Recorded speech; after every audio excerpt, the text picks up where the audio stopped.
Hello out there, I'm the oldest nerd, and today we're talking movies with Professor O. We're back after a week away, but happy to see Professor O from Oklahoma. We're down here in Texas, and we don't get to talk except during these times, so it's always good to see you, Professor. Oh, it is so good to see you, my friend. Absolutely. All right, so we're talking the Andromeda strain, and this is the movie that was with James Olsen, Arthur Hill, and others, directed by Robert Wise. Let's talk about what this movie was about, and then we'll get into our cussing and discussing. Great point. Great point. What an opening. I mean, it you look at this little town, and you're I think at first maybe doing a flyover, and then military guys come, and they're there to pick up a space probe that's returned. And it's funny. At first you kind of think maybe it's a satellite. This is apparently a probe that's really Yeah. returned. It's out. It's picked up pieces of maybe meteorites, Yeah, and we've sent something to Mars to do something like that. And I think we had a Mars rock come back or something like that. There's one at NASA, and the thing we were worried about was actually keeping any Earth germs from infecting it while we were analyzing it. And this film goes kind of the opposite, doesn't it? exactly. We were worried about Earth germs, and and of course Arthur Hill in the his name is Stone in the film, Yeah, but Jeremy Stone. Dr. Stone is worried about right, and so ostensibly they're kind of there is some concern about bringing back a uh, some sort of did the probe pick up some form of life that could exist in space? And actually, we found out in the movie that's the purpose for the probe is to bring back something that maybe could be used in a military way. It is a Yeah, scary premise, and it actually, and in terms of what destructive things that alien life might do, and it can be weaponized by the military. That's the way the film starts out. The entire town of Piedmont, Arizona, is killed by the entire town is wiped out by by this uh, alien life, tiny alien life form that is brought back in the form of this probe, and then the rest of the movie deals with what is Earth set up, what is our defensive set up in order to handle any form of biological alien life, any biological exo biological life form, and that's where we go to Wildfire. The yeah. the set is yeah. God, They actually made Wildfire that. is of course Yeah, this they actually made that a practical yeah set. They dug a hole in the yes studio and built actually about 3 levels of it, I understand. And to do the computer simulation, they did it with cardboard because they didn't have the computer technology and it to. was Yeah, isn't that amazing? absolutely when the characters when they retrieve the probe from this town after the first military crew that's sent to pick up the probe of course die because they nobody even though you find out the whole purpose of the probe is to bring something back.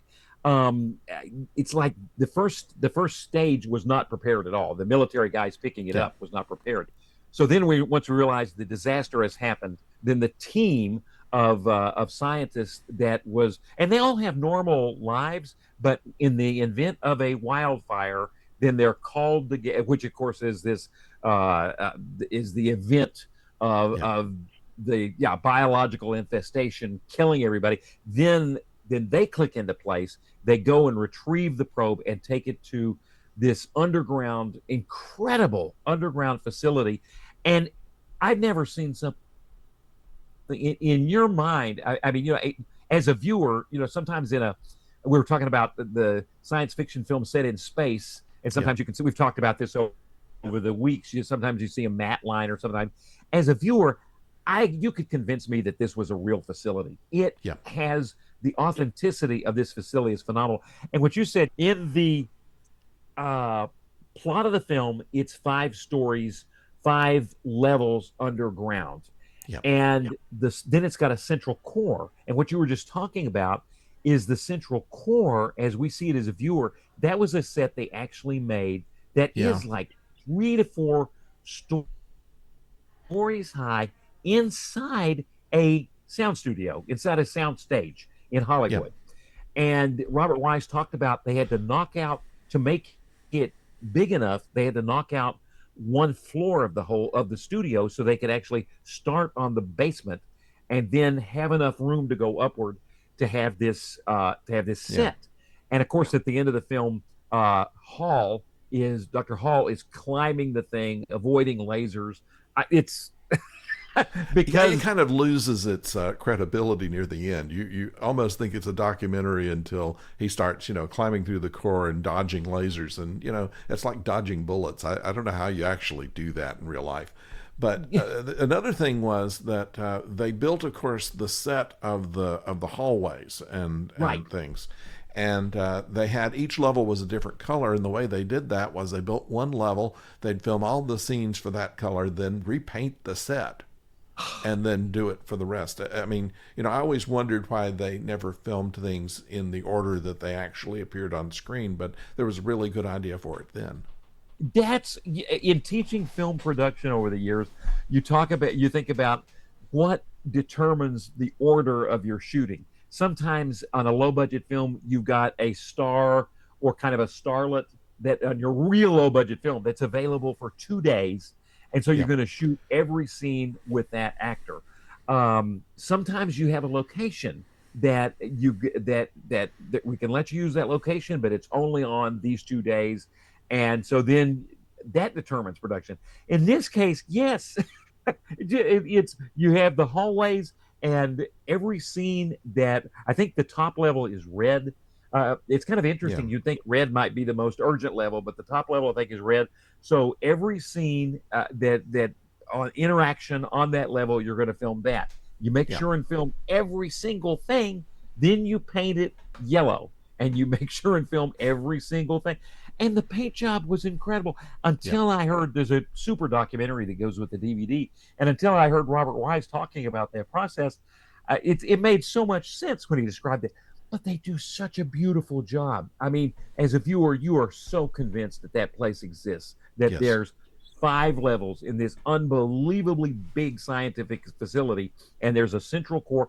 And apparently, they actually did use a couple of lasers, real lasers, when they were shooting that. And they told the actor, "You can't." The biggest danger was him looking into the laser itself with his eyes. That's where the damage yeah. could occur. Yeah, I just bought a laser pointer for teaching, and I found that I want to tape the end of it just because I don't really need the laser part of it, and I'm still kind of worried about those things getting in Pointing it your eyes, yeah, or actually looking to see exactly if the battery works and right, frying your right, vision. But another thing that bothered me about this uh, was the amount of time that was spent of them going down the levels. You talk about, right. it started with red and it goes different colors. And so they go through all the levels of this, and every level is some kind of decontamination. That's right. And actually it made for, I think part of it was just so they could have a nude scene, which was the only nude scene I think that's ever been done in a G-rated film. How this film is G-rated is astounding. It is an outstanding film, but it's not the film's fault that it got rated G. Yeah, No. it's you definitely see butts from behind, Yeah, behinds from behind, in the decontamination process. yeah, And that's it. You really don't stop on any of the levels for any length of time until you get to the bottom level. All the yeah, scientific tools that they need. Apparently, they used real microscopes. They used a lot of the robotic hands. yeah, Where your hands use the robotic equipment. yeah, That's a lot of yeah, that was real stuff they got from companies. One shot even kind of lingered on a shot of where the company that made a particular thing, and I kind of wondered if that was a little way oh, yeah. It was a of deal. paying the company It back. had to be a deal. Yeah, yeah, but yeah, but just oh yeah the levels are and that's getting back to decontamination, and then and some viewers it can feel a little bit of a lag there, but they try to make each of the contamination, each level is different, each level is more intrusive, and Ruth Levitt, the woman scientist, Yes. has a great sense of humor. She adds a lot of humor to the whole thing. Yeah. And I think the actor brought that too. It's just she's got this wry, Yeah. skeptical sense of humor. And so on every level, as it became more intrusive, she would make some sort of a joke and Yeah. to add a little levity until you're finally at the bottom level where this exobiological, entity. I'm trying to think of the right words. That alien entity from outer space. Basically, I'm using my channeling my X Files. They would always had such good terms for those things. But yeah, entity from outer space, and they've got to look at it and figure out what is making it instant death to an entire town. And when they get there, it's still killing mice and killing rats, killing monkeys, and that's the when they act. So they get down there to the fifth level, and they're going to take a look. Let's see how it kills the true scientific work. I mean, this movie is such an homage to true science. Yeah. So um, they expose a rhesus monkey to the pathogen, the alien life form, and whatever it's causing, however it's causing people to die. And Right. I did you think they really killed a monkey in the making of the film? Um, you would be led to believe that, but they said Right. that they did. They went through a rather a lot of trouble not to kill this monkey. They flooded the studio with carbon Carbon monoxide. dioxide, carbon Right. dioxide, and Dioxide. Right. they had a handler in a gas mask, and they take the monkey out, and he passes out, of course, because of the carbon dioxide. And then they, as soon as the camera quits rolling, they immediately revive him, and so the monkey was okay. And the monkey was okay. But the Yeah, passing out is another again real. another reason it's astounding this movie was rated G. Yeah, Because yeah, the passing out of the monkey the in the plot of the film, the yeah. dying of the That monkey. would have put a PG on it immediately, wouldn't it? Oh, if not R in today's world, because Well, it that's true. is You just know, they did have the rating system at the time, but it was brand new, and I really don't think that they had an idea of where to draw the line at that point. I mean, that was while they were still calling the second level up GP instead of PG. You remember that? yeah, GP, and it almost makes you wonder if this was Or if this M. was They called so it early M at on that first. say that again, B. They called it M at first. Exactly. And maybe I may, this going back to the '60s, you had films that were rated M, and then I'm not sure if everything else was just y'all come down, yeah, come on down, and then they changed it to somewhere in the early '70s. Then Yeah, their Jim and Rex this was thing. '72, yeah. Yeah. So this would have been Yeah, for a while they just said GP. suggested for mature audience, but it didn't have a letter. And then they came up with Jim Rex. I remember they had a little feature that before a movie I went to see that explained what Jim Rex was. And then somewhere along the line they changed M to GP, and then I don't even know when they changed GP to PG. But however it is, I that's don't what know. it's remained. And Maybe, then of course, yeah, there was X, which was for pornography, which I think right. Midnight Cowboy got, and what else got an X before Midnight NC-17 Cowboy for came in? sure.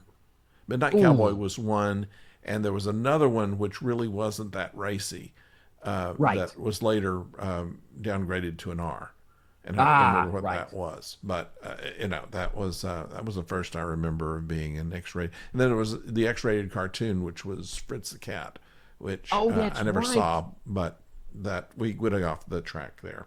Yeah. What I wanted to say about this was something about how they cast it. Now, we have James Olsen, Arthur Hill, David Wayne, Kate Reed. These are all experienced journeyman actors, Right. and yet most people wouldn't know who they were. They'd see them in a bunch of films, and they'd say, "Oh yeah, you're that guy that did that." And I mean, later David Wayne became a little. Actually, Arthur Hill and David Wayne became more famous when they had television shows. But at the time, they were pretty much unknown, and I understand that Wise wanted it that way to make sure that you didn't have basically a movie about an actor and an actress. Right. And it keeps that focus on the process, the scientific process. You're so focused on the process of finding out what is causing this plague, and it's so scary. I mean, Yeah, it attaches to our most, our most basic primal fears of something you cannot contain. And so, yeah, these group of actors keep the focus on the plot, yeah, instead of focusing on, yeah, how Kirk Douglas might look, as he yeah. reacts. It's just, and every bit of casting is great. There's some diversity in the film, which is really neat. There's a Yeah, now I understand that Wise was against that at first. Right. Well, especially with the woman scientist, with Ruth Yeah, Levitt. He, in fact, is he interviewed he was afraid they wanted Raquel Welch. yeah, exactly. And so he actually talked to scientists, to real scientists, I think at JPL, and they said, no, we have women scientists, and they help us out, they help us form a team, we use them. And so that was, so they changed the character, because the character in the book had been a man, and so they changed Yeah, the character to a woman, and I thought that was brilliant, because great casting, she brings a sense of humor, just, and having adding that diversity to the team just added to it. I mean, a woman's perspective, her yeah. perspective. She's very unique. And then also, the nurse was African American, and Hmm. terrific Paula casting Kelly on was the name that of the part actor. there. Yeah, Yes. Oh, she's fantastic. And the old man, who was really cast well. There were two survivors from the little town, a baby and an old man, which right. sets up this central mystery. What is in common between, maybe the blood chemistry between a baby and an old man, that they can survive the worst plague? I mean, it makes the bubonic plague look look like you'd have a chance, look Yeah, almost like a Sunday afternoon walk, uh, compared to what this is. And so the baby and the old man live, and so the nurse has got to take care of the old man. The old man even flirts with her, which is kind of cool. A classic old man in a hospital, especially in the 70s. And yes. He those also scenes was were, played as alcoholic, yeah, and in order to keep you from thinking it was the alcohol that was protecting him, they had to put the baby exactly. in, I guess. Right, right, right. And I love this, and it just which gets you back to Michael Crichton and his writing. Just the book itself is so good, and Yeah. I know, and B, I think you have read the book. Is that correct? I have not. I have not. I Oh, okay, have. gotcha. It is a terrific book. And Yeah. so, yeah, the in the documentary with Robert Wise, Michael Crichton's a big part of that documentary. I think the documentary was made in, say, 2005, and I it would is not be a surprised to that. right. And, no, well, yeah, actually, maybe more like, I want to say 2002. Robert Wise is in his 90s when they made this documentary. He's terrific. His memories of the filmmaking experience are fantastic. And we had talked about some of the films he'd made. I think you had mentioned that he's kind of known for, the director, known for The Sound of Music. Yes, Um, yes. I mean, that's what I think of, because I mean, it was was it the Academy Award? No, it wasn't. Mary Poppins won the Academy Award that year ah, over Sound of Music. Oddly, Sound of Music. Okay. Right. Which reminds me of last week's episode where Tron did not take anything in special effects, yeah. because, but yeah. And Mary Poppins, good movie, but Sound of Music has a little more lasting. Yeah. You know, we could do an entire podcast on just the idea of how many great movies missed the Oscar. Casablanca was one. Sound of Music was another. There were so many good ones that just had other movies in there that, for one political reason or the fact that they should have gotten it for the last movie they made, and so we'll give it to this one kind of thing kept them Oh from gosh, winning the that's award. yeah, the catch up, the catch up award, the idea of Yeah, having to catch up constantly messes up the movie that deserves an award. But yeah, Robert Wise has done West Side Story. He One of his favorite movies that he did was A Day They Stood Still. So he loved returning in the interview. He loved returning back to the idea of science fiction and The Day They Stood Still, yeah. and oh, what an incredible film! I have a little bit Yeah, of you trivia here, by know, the way. one Michael little Crichton wanted a yeah, tour of Universal Studios when the movie was about to be made, and his tour guide was Steven Spielberg. that is incredible. Yeah, a very Well, young and that Spielberg. kind of leads to another interesting connection. Douglas Trumbull, in doing the effects, kind of a Spielberg connection here. Douglas Yes. Trumbull, in doing the effects, he mentioned that, the robotic arms, which some of those were actually developed by a company where you actually Yeah. put your hands and then you can manipulate the robot. Right. Douglas Trumbull is there on the set. He's learning from that. He used that same technology to actually create the effects in Close Encounters of the Third Kind when he needed something to be able to reach into it's those effects of the clouds in Close Encounters are just incredible, where Yeah. the ship in Close Encounters is going, it's almost like it changes the weather as it goes through the clouds. The Yeah. mothership does. And Yeah. so he used the robotic arms to manipulate the water and gases. So because instead of clouds, we're actually watching. It's like watching things through a fish tank, is the way they were filming it. Looks like clouds, but it's through. And so he used that robotic technology to actually do that. Kind Hmm. of, and of course, there's Spielberg. Spielberg, of course, did Close Encounters, but Yes. the effect. What one thing you mentioned earlier too, the effects. I don't even know where you start. One place to start, you had mentioned it, is when we go to this facility, we're bringing the probe into Wildfire, the facility, which Yes. ostensibly on the surface is a barley farm, government growing barley in Nevada. Yeah.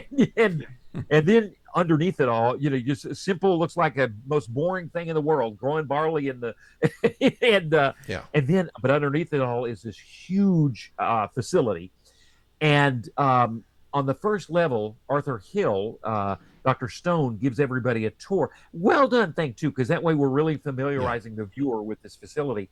And we see, looks like a holographic image of all 5 levels of the facility. And you were saying that was a cardboard They did it. They did it with cardboard. Yeah. a card. And one thing that I had missed the cardboard part in the now I'm realizing in the documentary. I do remember Douglas Trumbull. He's just come off 2001, so he knows how to do special effects. Yes. So he's he's talking about how they filmed that holographic image, and that was not done through any type of computer. It looks like a computer holographic image, Yeah, but they but just that didn't have the technology then. yeah, no, very little. He did have a friend, and his description of how he shot that uh, is. I'm going to have to revisit that. That image is so striking, and then superimposed on top of that is one thing that always got me is there were sensors inside Wildfire that would let you know where everybody is, where everybody, you could see where everybody was at any given moment in time. You could see their initials, and if somebody, they did such a great cut because you see the an R walk out of the room that was Ruth Levitt as she leaves the room. You can Right. see that happening, the initials leaving as we're looking at this 3D or looking at kind of a graphic, a computer, what looks to be like a computer graphic. You see Ruth leave the room, and then we cut to a match cut of her jumping into the hall, of like just entering the hall, and that match cut just seals the deal in your Yeah. head that wow, this computer is really keeping up with all these people.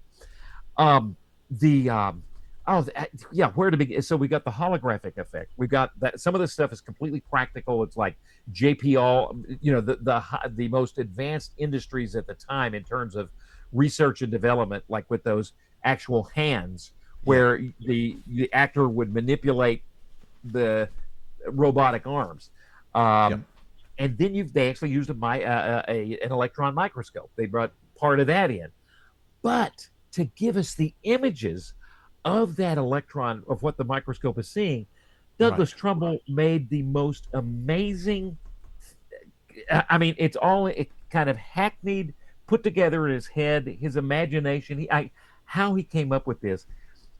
So to see the globules of when we're looking at the electron microscope and we're Right. seeing Andromeda, the virus expand. We've got, of course, a 35 millimeter camera filming. It's Yes. it is mated. This camera is mated to a monitor, so it's actually shooting a monitor with 2,000 lines of resolution. A black and white monitor, Wow.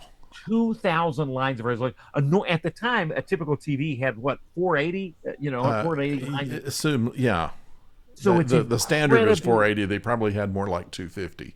But right. Yeah, you can just count the lines. Oh, look, there's the electron gun. And just going, yeah, giving us the TV picture. But 2,000 lines, so you get this incredibly saturated look. So what is being fed into that monitor? What is that camera actually taking pictures of on this monitor? yes. So what's being fed into this monitor are images from actually sometimes it's actually images from a microscope, and the images from a microscope are being filmed by a TV camera, and to give it that video look. Because if Yeah. everything looks too filmic, but I've never seen anything quite as unique as the images of that globule growing. You just look at it, and Yeah. it is so real. You're not thinking that it's a Scary. special effect. You're not even thinking how they did that. You're looking at Andromeda grow. And you are Yes. so invested in the story. And so apparently they would get globs of stuff, mess with the globs of stuff. It's the and then an actual a TV camera is filming this, and then that goes to this incredibly high res monitor, and then Yeah. that's being filmed.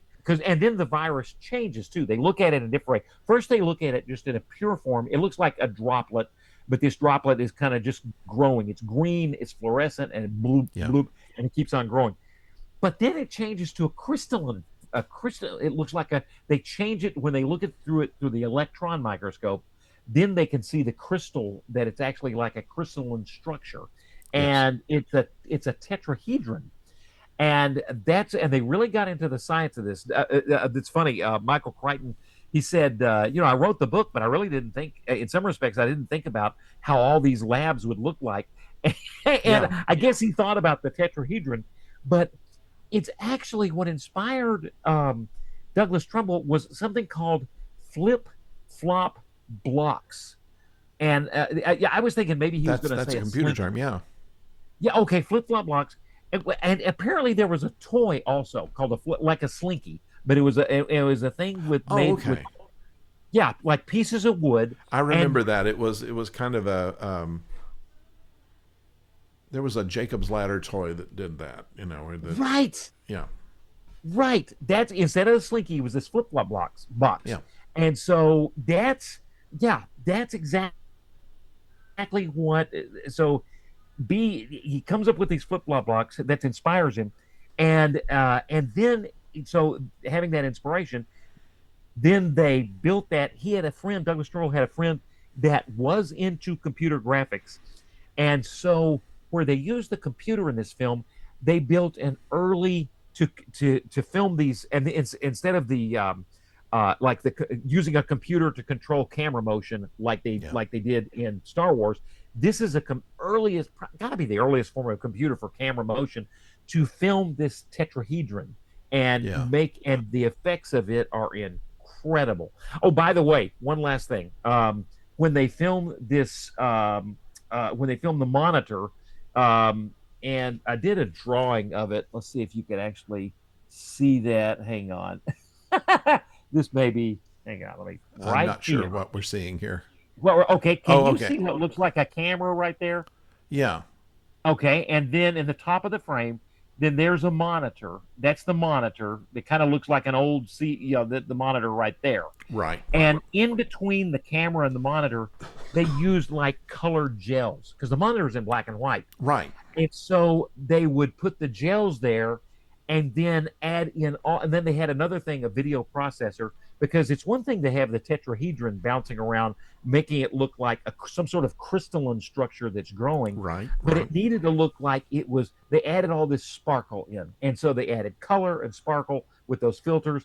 And, but I've never seen anything like it. You look at that thing and it's just, yeah, I mean, the crystalline entity episode in Star Trek is Yeah. just not that good. The effects are No. not. Well, that's the thing. I mean, they had to spend a good deal of time and creativity to come up with the idea of just how to make something like this work. Where these days you say, well, I want something that nobody's ever seen before, and they'll say, we'll have it for you in a day or two, and throw it up there because you can do it with a computer. Right. And at that time, they had to do some major problem solving.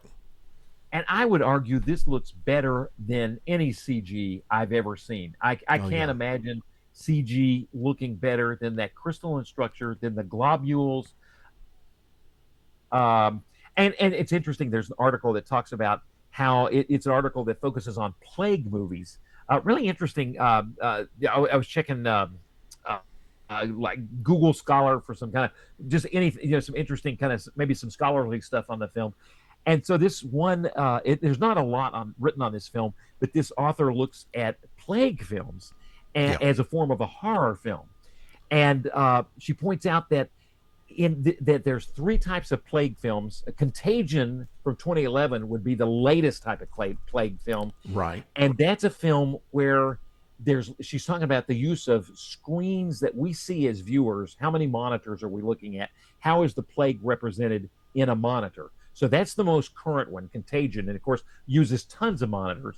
Yeah. And then the middle form of movie, the kind of there were when a plague film in the middle form of movie. I'm drawing a blank, and it's from the 90s. I don't think it's Yeah. the one with Dustin Hoffman. That is a good plague film. But there's a film from the 90s that she references that kind of uses some monitors. But of course, before the monitors, what do we actually see? We actually see bodies. That Yeah. instead of things being given to us as a representation of something, we actually see the body. And I argue that in this film, we see both. We see the bodies, It's and we true. have that effect, that visceral effect of seeing the body. And that's another reason this film B can't be G. The bodies are horrific when you see them. I mean, there's vultures gnawing on them when we go That's through the true. little town. Yeah. But So that's the way ratings have changed. I mean, these days, if it's too gory, it's not going to play in G rating or even PG in some cases. But in those days, if there's anything but sex, it was G. it was G. It would, and yeah, and there's actually a little bit of naughty bits in this film, Yeah, there as you is. pointed out, Professor B. There was But no sex. but no sex. No, no, no. It's very sterile, clean environment, and no sex. But the but there are tons of monitors, and Yeah. that's another thing, because and she's got a great thesis. She argues that that when we see the virus in a body, as in films in the 60s, 70s, when you had plague films, you you can say that body is something else. You can say, I'm going to run away from this infected body. The body is other. It's other. Yeah. It's not. It can never come to. And so you got kind of you can other anybody that's got the plague. Here you Yeah. kind of got both. We see the bodies, but then we see the complete representation of the virus on screens completely That's represented true. on computer screens. And she says when we can do that, then we can see the virus is affecting everybody. It's no longer othered. In a sense, it's kind of less scary because you can see the virus as a scientific, like a special effect. You can see it as a Yeah. crystalline entity. But It's a on the separation between right, but it also lets you're right. But that separation, when we can see it on the screen, allows us to finally realize this could happen to anybody. You can't run away from this. This can happen to anybody. Now, And we've been talking about realism, and right, I want to go to some of the parts that were decidedly not real. And there's a little bit here. Nelson Gidding was the main writer of this film, and right. he went through with a fine tooth comb Michael Crichton's novel. Although I think Crichton did have some writing credits on this. But he went through it, and the book on this had a full bibliography. And so he went through the bibliography and tried to look it up, and it was all fake It's because all the book fake. was Michael, fiction. All the supporting evidence was fiction too. And from that point on, he realized that he didn't have to worry about what really the real techno jargon was. He could make stuff up. And so while all the equipment is real, all of the visuals are real, the the most of what they said was all made up. that's exactly right. And he was a hoot. He was alive when they did this documentary, and he did one of the best adaptations. Michael Crichton liked him. He was happy, Yeah. and did just a fantastic adaptation. And I think he might have been I think he saw we need to turn this character into a woman, and it was and that was to his credit. But yes, the entire bibliography, and it hit me for you X-Files fans out there, the exobiological event. An EBE, an exobiological event is what they would have called this. In the Yeah. in the X-Files is something from the outside coming, making a biological event here, It and kind of makes you wonder in certain cases if this was a main uh, influence on X Files, on Alien, and on some of the other things that came along. I mean, this is so well done, and it sets the stage for. You've seen this before, so if you see it again, you just believe it without having to explain it too much. right. It had to set the stage for Alien, because when you think about it, this an Alien, as you watch, especially Alien, and then Alien 2 reinforces it. You realize that we didn't just stumble upon these aliens. That was a hidden Yeah, purpose behind the reason, but the hidden reason motivating, whenever we came across this planet to actually, that's to actually go get the alien. And that and in the article she uses that as an example of another biological horror film with an outbreak. But yeah, Scoop, just like Alien, is designed to pick up a particle, an alien life form, so that it can be weaponized. And when you're watching, and apparently Arthur Hill he designed Wildfire in the event that we might accidentally bring something back from Earth, yeah, because his character had actually worked on the moon missions, and in the moon mission, he talks about that in the film, that his character works on the moon missions, and that he felt that they were not safe enough in handling the moon rocks, so that's why he builds Wildfire, to make something that could be really safe. But yeah, but then they realized that no, the whole point of Wildfire and Scoop is to bring something back and weaponize it, and that is a horrific realization. And the woman doesn't necessarily, and it's so much like Alien. And the woman, Ruth, doesn't necessarily believe him. She says, "I'd like to believe you that he didn't know, because he's a yeah. team member." You feel like, but she doesn't know if she can trust him after that point. But yeah, definitely influenced Alien. The plot of it had to, just yeah, and Alien is definitely one of those films that has the uh, and of course in Alien they're deliberately almost unsafe in bringing back. Only Yeah. Ripley wants to handle things safely. But Right. And of course, well, we need to talk about that film. I think we may do that next. Would you? Well, we'll talk about this, but I we will have figure that out. I had we're one talking other about quick thought. influences, but Yeah, Universal was not that concerned about not reusing props and other things. And so they say you will see scenes from this movie in the $6 million Man, The Bionic Woman, Knight Rider, and Airwolf, oh which were all gosh. produced by Universal. Oh, B, my heart kind of hurts. It does. Because the quality certainly varies among it's like, Oh yeah. amongst those programs. That's funny. That is amazing. One of the Um, things I like when I'm watching television shows is to see how many times they use the same set. Right. especially if they're going out into a town, and it's the same town that's shot from a different angle every time they go into it, but it's it's made to be everywhere from Phoenix to Butte, Montana, and after a while, if you watch, especially if you binge watch, you can see basically the same places, the same houses, the same interiors. And obviously they have to do that for budgetary things, but it's interesting that in these movies it wasn't enough to just reuse sets. Let's just reuse other films. Oh, and MeTV would be a perfect place to Yeah, to find to find this. I was just checking show notes real quick, making sure we covered. There was is there an effect? Is there any effect? I'm trying to. We talked about the globule. We talked about that incredible crystalline structure thing. yeah, Even just the use of their closed circuit monitors was incredible. yeah, And the acting there. We never see the president, but we see the president, a scientific advisor, and then yeah. the president's main advisor. They're cast fantastic, incredibly well. And this film, would you say it's ahead of its time?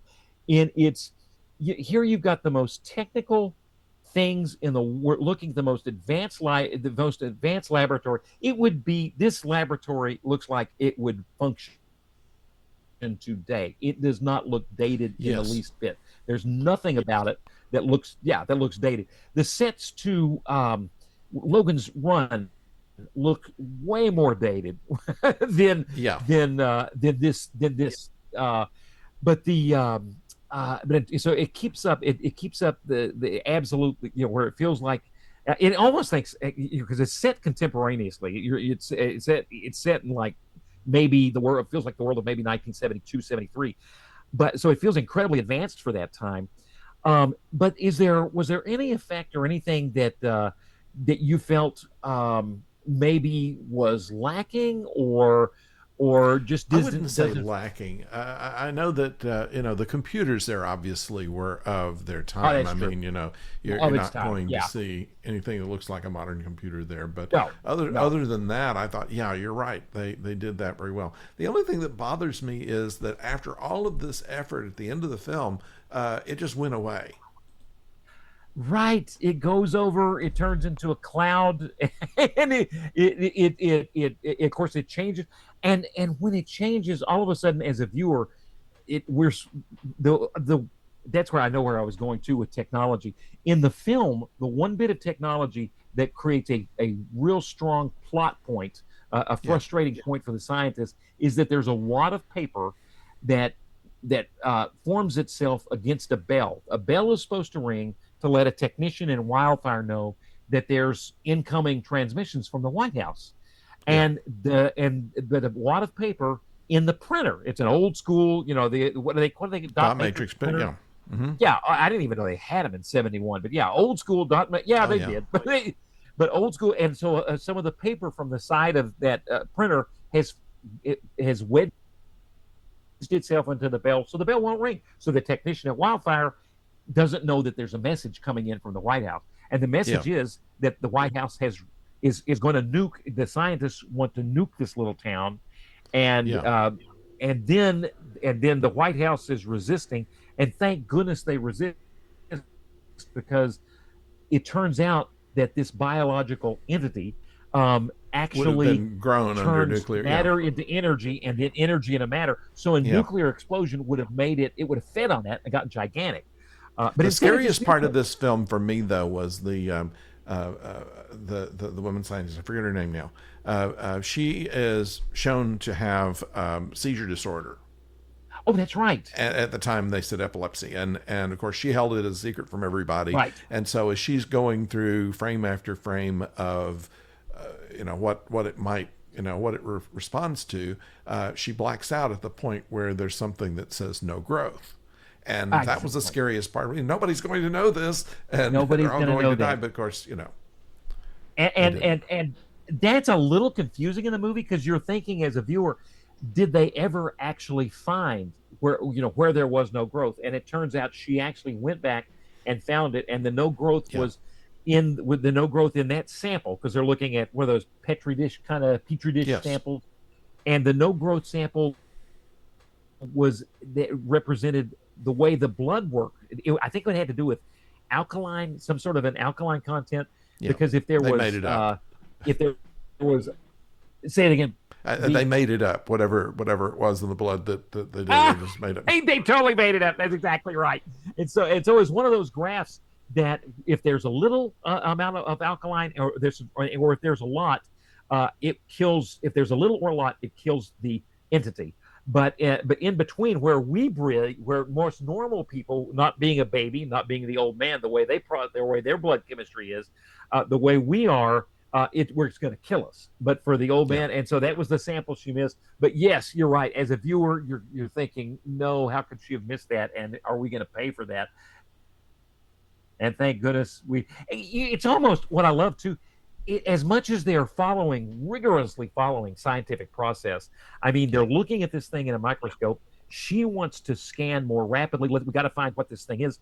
They're looking at Scoop. They're looking at the wire mesh of Scoop, trying to find anything on the wire mesh that might look like a germ, Right. and in a microscope. And he's going, no, Ruth, we got to do this methodically. We go from five magnification to 20 to 40. She's wanting to go ahead, and so he's being so rigorous. It's funny, as much as the movie shows rigorous scientists, there's so many accidents come into play, Yes. the as Yes. much as anything. I mean, the scientists want to nuke the place, then they realize, no, that's a terrible idea. They convince the president, okay, we'll go ahead and nuke it.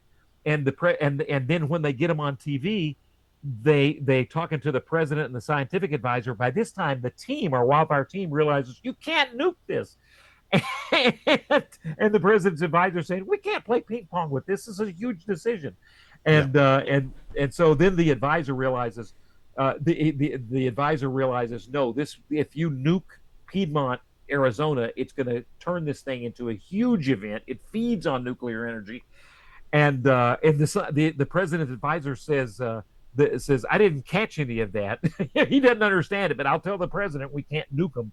And so it's just a series of accidents and thank God it mutates, and like you were saying, it goes into the clouds, and then goes over the Pacific, and apparently they seeded the clouds with some sort of chemical to bring it down into the water, which is Yeah. kind of scary to me to think. And they're thinking all the saline in the water is going to kill it, but Yeah. they never did But Andromeda Strain Part 2. no. But what a good film, and I think that it deserves its classic status, I believe. Oh, So it does. There's one last little thought. Was yeah. real quick. Kind of another. It's in a kind of a film theory look at things. There was a writer that said, she said, this film is a match with 2001. In 2001, there's hardly any talking. It's all Yes. visuals, and you have what's this? The sequence at the end of 2001, the tunnel sequence. It's called, what's that called? Like with the space baby. We're going through the and those were amazing the effects on monolith. Douglas They went through the monolith, and that's where they got into the parallel universe or whatever it was. Right, parallel that tunnel, that visual tunnel, Yeah. as our astronaut, as Borman is going through space. Conduit. She calls that a tunnel. What's that? A conduit. A conduit. Yes, she calls that Okay. kind of a conduit or a tunnel of perception. She said these films in the late 60s and 70s would often have some sort of imagery that's a tunnel of perception where we are guided, the people in the film, and we are guided to a new type of perception. And she adds in that it actually is layered in with with not only are we perceiving things in a new way, but it's kind of a skeptical look at things. There's kind of a skepticism. So Yeah. you're thinking, okay, I can see the tunnel of perception in 2001. She says that the Andromeda strain kind of rhymes with 2001, Hmm. and her name is Kristen Cornea. It's a really good book, Cornea, Cornea, and she Yeah. writes that it's kind of in that 2000, in the Andromeda strain is talk, talk, talk, and whereas 2001 is quiet. 2000 Andromeda strain is all sorts of talking all the time.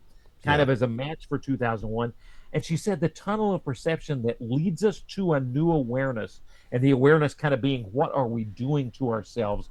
What is our country doing to ourselves in the name of fighting the Cold War, coming up with biological warfare? What are we doing to ourselves? She says the tunnel of perception that allows us to see that is the wildfire central corridor. That all that the way that's shot as he's climbing, it looks like a Yeah. tunnel, kind of climbing out of a tunnel, and the lasers are firing at him, and even the corridors themselves kind of look like a tunnel. But I thought that was an interesting way to look at Yeah, that. it is. It is.